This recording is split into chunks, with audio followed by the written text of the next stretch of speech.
29 दिन 4,000 बच्चों और 2,500 औरतों समेत 10,000 के करीब फलस्तीनी शहीद।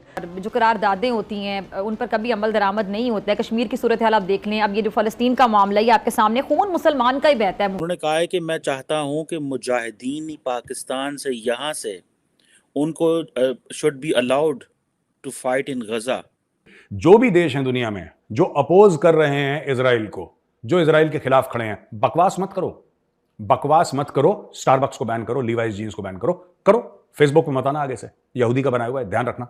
मार्क जुकरबर्ग बेइंतहा बमबारी करके इजराइल न जाने कौन सी जंग है जो जीतने की कोशिश में है, लेकिन ऐसे में भी अपना सब कुछ खो देने वाले फलस्तीनियों की हिम्मत को सलाम है। और भाई मुझे ये बता दो कि पहले जो मुजाहिदीन आपने कश्मीर में भेजे थे उनका क्या करना है? जो मुजाहिदीन अफगानिस्तान वाले थे जो आपकी पार्टी के अगेंस्ट लड़ रहे हैं, इन मौलाना फजलुर रहमान से पूछा जाए, ये गजा में तो मुजाहिदीन भेजना चाहते हैं, लेकिन इन मौलाना फजलुर रहमान के ऊपर कई सुइसाइड हमले हो चुके हैं, इनकी पार्टी के ऊपर बहुत सारे सुइसाइड हमले हो चुके हैं। जस्ट रिसेंटली अलकायदा के लोगों ने बलूचिस्तान में इनकी पार्टी के लोगों के ऊपर हमले किए। किस बुनियाद के ऊपर? उन्होंने एक प्रोग्राम में जो है ऐसी अलूल जुलूल, ऐसी ही घटिया किस्म की मतलब बातचीत हुई है कि मैं हैरान और परेशान रह गई कि इस दौर में भी हम इस चीज से बाहर नहीं निकल रहे। मतलब उन्होंने कहा हिंदुओं पे इंडिया पे कि हमारा जो हमसाया है, मतलब उनका कहना ये है कि बदकिस्मती उनकी ये है, जैद हामिद साहब की बदकिस्मती ये है, उनका ये कहना है कि हमारा हमसाया जो हमें ऐसा मिला है कि जो सारी काफी बुराइयां कर के जो गाय का जो है वो पिस पीते हैं और पता ही क्या क्या ये वाली चीज। नमस्कार, आप सभी का स्वागत है हमारी एक और नई रिएक्शन वीडियो में। देखिए, पाकिस्तान के लोगों के पास अब और तो कोई काम बचा नहीं है, क्योंकि इकोनॉमिक गतिविधि तो पाकिस्तान के अंदर कोई हो नहीं रही है, तो इनके पास रोज़गार तो है नहीं। तो अब पाकिस्तान के अंदर जो मौलवी वगैरह हैं वो कह रहे हैं कि पाकिस्तानी जो जिहादी तैयार कर रखे हैं ना, इनको सरकार खुली छूट दे ताकि ये फ़िलिस्तीन में जाए और इजराइल के ख़िलाफ़ जो है ना लड़ सके। तो अब देखिए, आप इनकी मानसिकता देखिए। तो पहले आप सब ये वीडियो पूरी देखना और लाइक करना, शेयर करना। अगर आप हमारे चैनल पर नए हो तो सब्सक्राइब करके बेल आइकन को दबाना। चले पहले वीडियो देखते हैं, बाकी की बातें वीडियो पूरी होने के बाद करेंगे। दोस्तों, पाकिस्तान के जो उलमा हैं उनके डबल स्टैंडर्ड्स मैं बताना चाहता हूँ। पाकिस्तान की एक बहुत बड़ी जमात है, इनको हम इंस्टीट्यूशनल इस्लामिस्ट कहते हैं अपनी एकेडमिक लैंग्वेज में, जिसका मतलब ये है कि ये they want to have sharia through parliament in Pakistan. एक बात। दूसरी बात ये है कि ये पाकिस्तान के वो उलमा आलम हैं, मौलाना फजलुर रहमान साहब, जो हाल ही में बस जस्ट रिसेंटली कतर के अंदर हमास की जो लीडरशिप है उसको मिल के आए और कहा जी कि हमें यूनाइट होना है इज़राइल के इनजस्टिस के ख़िलाफ़, और जो तल अवीव में जो इज़राइल कर रहा है उसके ख़िलाफ़ जो है वो इकट्ठे होना है। उन्होंने कहा कि अभी मैं जो आपसे बात करना चाह रहा हूँ, उन्होंने कहा है कि मैं चाहता हूँ कि मुजाहिदीन पाकिस्तान से यहाँ से उनको should be allowed to fight in Gaza. ठीक है जी, लेकिन साथ ही ये कह दिया कि स्टेट जो है वो अल्टीमेट अथॉरिटी है। यानी कि मौलाना फजलुर रहमान चाहता है कि मुजाहिदीन गजा में भेजे जाएं, but the state is the authority. ये डबल गेम कर गए हैं वो।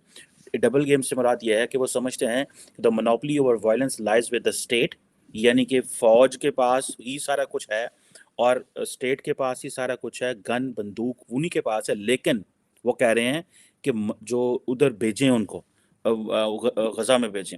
भाई ये कैसा मुजाहिदीन है? क्या आप कहते हैं कि हुकूमत पाकिस्तान मुजाहिदीन भेजे?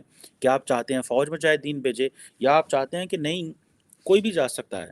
अब ये जो कह रहे हैं जी कि अब हुआ ये है कि पाकिस्तान के जो उलमा है, मैंने ये जो मौलाना फजलुर रहमान साहब हैं, इनकी पार्टी है जमीयत उलमा इस्लाम फजलुर रहमान, जिसको 100 साल से ज़्यादा हो चुका है जमात बनाए।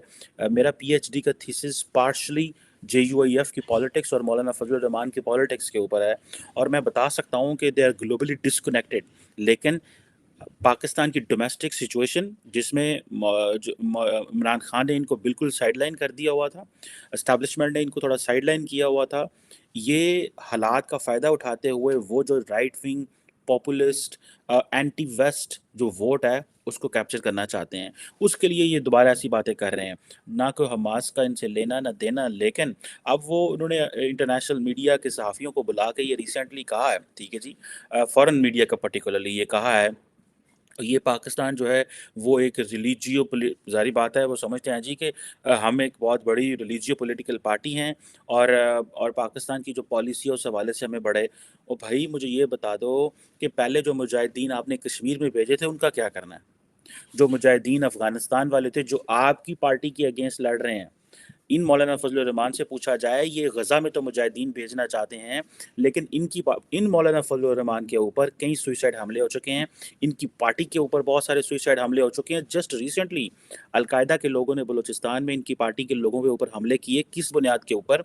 उसकी वजह यह है कि मौलाना फजल रहमान जो है, इसने अपने आप को डिटैच कर लिया हुआ है मिलिटेंट इस्लामिस्ट से। वो लोग जो रियासत की बात नहीं मानते, इन्होंने उनसे डिटैच कर लिया। वो मौलवी मिलिटेंट्स ये कहते हैं कि मौलाना फजल रहमान साहब जो हैं, ये हुकूमत पाकिस्तान से बेनिफिट लेते हैं, ये उस निज़ाम का हिस्सा है जो कुफ़ार का निज़ाम है। एक तरफ तो आपने पहले वो मुजाहिदीन बनाए फॉर वन रीज़न और दी अदर। उस वक़्त आप अमेरिका और सऊदी अरब और उस वक़्त की मिलिट्री इस्टेब्लिशमेंट के आलाकार बने और मुजाहिदीन बनाए, आपने अपने मदरसों का नेटवर्क बड़ा किया। लेकिन इनकी अच्छी बात ये थी कि ये political party, they are a democratic party. गो के इनके अंदर इंट्रा पार्टी डेमोक्रेसी नहीं है, लेकिन फिर भी ये एक पॉलिटिकल पार्टी है, इंस्टीट्यूशनल इस्लामिस्ट हैं। They want reforms through parliament, they want reforms through institutions. तो जो चीज़ मुझे बड़ी अच्छी लगती है इन सेंस कि आप कुछ भी हों, but at the end of the day you should ask for reforms through the democratic process. अब मौलाना फजल रहमान कहते हैं डबल स्टैंडर्ड्स चेक करें। ये कहते हैं कि नहीं, हमारे बच्चे कश्मीर में जहाज़ ना करें, हमारे बच्चे जो है वो उधर अफ़गानिस्तान में ना जाएं, हमारे बच्चे गज़ा में जाएं। ये क्या आपकी पॉलिसी है? क्या आप डबल स्टैंडर्ड खेल रहे हैं?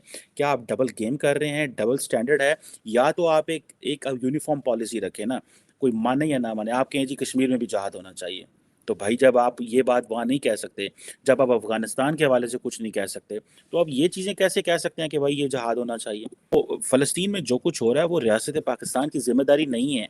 वहाँ पे जो हो रहा है, क्या हमास पाकिस्तान से ट्रेनिंग लेती है, या क्या हमास पाकिस्तान से पूछ के इज़राइल पे हमला किया है? हमारा उन दिनों से क्या लेना देना? वो क्या सोचते हैं, वो क्या प्लान करते हैं, वो क्या करते हैं? और आप कह रहे हो कि पाकिस्तान से आप ऐसे करें, अगर आपको ज़्यादा ही मोहब्बत है और आप वाकई इसराइल के खिलाफ लड़ना चाहते हैं, तो अपनी पार्टी के लोगों से भेज दें। ज़ियाद हामिद साहब हैं जी। अब पता नहीं क्यों लाल टोपी वाले उनको कहते हैं, अक्सर वो लाल टोपी नहीं भी पहनते, लेकिन लाल टोपी पहन के बड़े प्यारे लगते हैं। वो मैं आपको बता दूं, बड़े शीर जवान हैं जी। गोरा चिट्टा लाल गाल और वगैरह वगैरह। ऐसी मैंने कहा थोड़ी सी तारीफें भी कर दें, बुरा ना मान जाए। उन्होंने क्या किया, उन्होंने एक प्रोग्राम में जो है ऐसी अलूल जुलूल, ऐसी ही घटिया किस्म की मतलब बातचीत हुई है कि मैं हैरान और परेशान रह गई कि इस दौर में भी हम इस चीज से बाहर नहीं निकल रहे। मतलब उन्होंने कहा हिंदुओं पे इंडिया पे कि हमारा जो हमसाया है, मतलब उनका कहना ये है कि बदकिस्मती उनकी ये है, ज़ैद हामिद साहब की बदकिस्मती ये है, उनका ये कहना है कि हमारा हमसाया जो हमें ऐसा मिला है कि जो सारी काफी बुराइयां कर कुर के जो गाय का जो है वो पिस पीते हैं और पता नहीं क्या क्या ये वाली चीजें। तो कहते हम इनको जलाते रहेंगे और ये जलते रहेंगे। पहले मैंने कहा है कौन से जलाने की, क्या मतलब आग वग नहीं, उनका मतलब ये कि साड़ते रहेंगे, पंजाबी में कहते मतलब ठीक है ना, वो जेलसी वो वगैरह का चक्कर। तो हम तो ये करते रहेंगे और जब तक हम रहेंगे तो, और साथ ही गजवा हिंद की भी बात करते हैं। भाई मैं तो आपको नहीं बता सकती, मैं आपको सिर्फ वो उनकी जुबान में बता देती हूँ। उन्होंने बातें की। मेरा तो सवाल सिर्फ ये होगा ज़ियाद हामिद साहब, सर फाइन, ये जो है ना ये देखिए ना, आपको भी ये नहीं पता कि आपको कि आप क्या क्या कुछ खाते रहे। ये तो पीने की बात हो रही है ना, आप कह रहे हैं वो ये पीते हैं। आपको ये नहीं पता कि आप गधे भी खाते रहे हैं, कि वो तो पता नहीं क्या पीते हैं, आप जो बात कर रहे हैं पीते हैं या नहीं पीते, लेकिन आपने गधे जरूर खाए हैं। खोते तो उसी खाते रहे हो, और लाहौरियों ने तो बड़े गज बज के खोते खाए हैं। तो आपको क्या पता कि आपको जितनी मिलावट और जो कुछ होता है आपको क्या क्या खिलाया जा चुका हो अब तक, तानू तो ही नहीं पता है जी। अच्छा, दूसरी एक और बात कि अगर वो ये पीते हैं, ये ऐसी कोई बात है, तो उनकी इकोनॉमी जहां पर है, उनकी तालीम जहां पर है, उनकी लिटरेसी रेट जहां पर है, और वो खुद जहां पर है इस वक्त, तो पाए तुसी भी यही कुछ पीना ते खाना शुरू कर दे।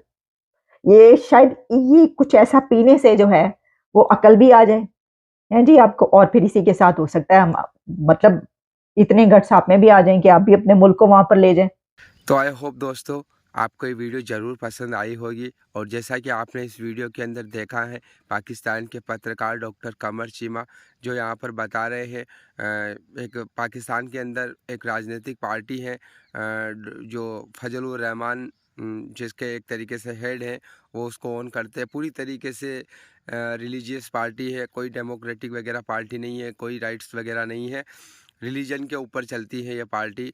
अब फजलुर रहमान ने क्या किया कि अभी वो कतर में गए, वहाँ पर फ़लस्तीन में जो हमास के लीडर हैं उनसे मुलाकात की, और जब पाकिस्तान में आए तो उन्होंने आकर एक बयान दे दिया। मैं इंटरव्यू किया, मीडिया को बुलाया, और उसमें उन्होंने बयान दिया कि पाकिस्तान की सरकार को, जो पाकिस्तान के अंदर जो मुजाहिद है और जो अलकायदा के लोग हैं, ये है, इन सबको जो है ना यहाँ पर मतलब गाज़ा पट्टी में भेज देना चाहिए फ़लस्तीन की तरफ से इजराइल से लड़ने के लिए। अब देखिए, ऐसी बयानबाजी अगर आप प्रेस कॉन्फ्रेंस कर रहे हो और वहाँ पर मीडिया के सामने कर रहे हो, तो फिर आप देख ही सकते हैं कि इनका खुद का माइंडसेट कैसा है। और पाकिस्तान के अंदर जो है ना, ये मुजाहिद जो टेररिस्ट कैंप चलते हैं, जो भारत हर बार कहता रहता है पूरी दुनिया को कि पाकिस्तान के अंदर ही आतंकवादी जो है ना पूरी दुनिया के अंदर सप्लाई किए जाते हैं, यहीं पर दुनिया के सबसे ज़्यादा टेररिस्ट कैंप चलते हैं। तो ये बात भी फिर बिल्कुल सही हो जाती है, क्योंकि अब तो इनके खुद के नेता लोग बोल रहे हैं कि जो मुजाहिद वगैरह है, जो इन सबको जो है ना भेज देना चाहिए लड़ने के लिए। तो देखिए, ये तभी होता है, तभी आपके नेता ऐसे बयान देते हैं जब आपके पास रोज़गार ना हो, जब आपके पास जो है ना आपकी जो इकोनॉमी है वो बिल्कुल उसका भट्टा बैठ चुका हो। पाकिस्तान के साथ यही हो रहा है। अगर पाकिस्तान की इकोनॉमी अच्छी होती, इकोनॉमिक ग्रोथ रेट अच्छी होती, लोगों के पास रोज़गार होता, तो इनके जो नेता है वो भी ऐसे बयानबाजी नहीं करते, और किसी को टाइम ही नहीं मिलता। सीधी सी बात है, सब अपने अपने काम में व्यस्त रहते, लेकिन जब कुछ काम ना हो तो फिर ऐसी ही बातें होती है। बाकी आपने ये पूरी वीडियो देखी है, आपको कैसा लगा कमेंट करके ज़रूर बताना। मिलेंगे अगली नई वीडियो में, तब तक के लिए आप सभी का बहुत बहुत धन्यवाद।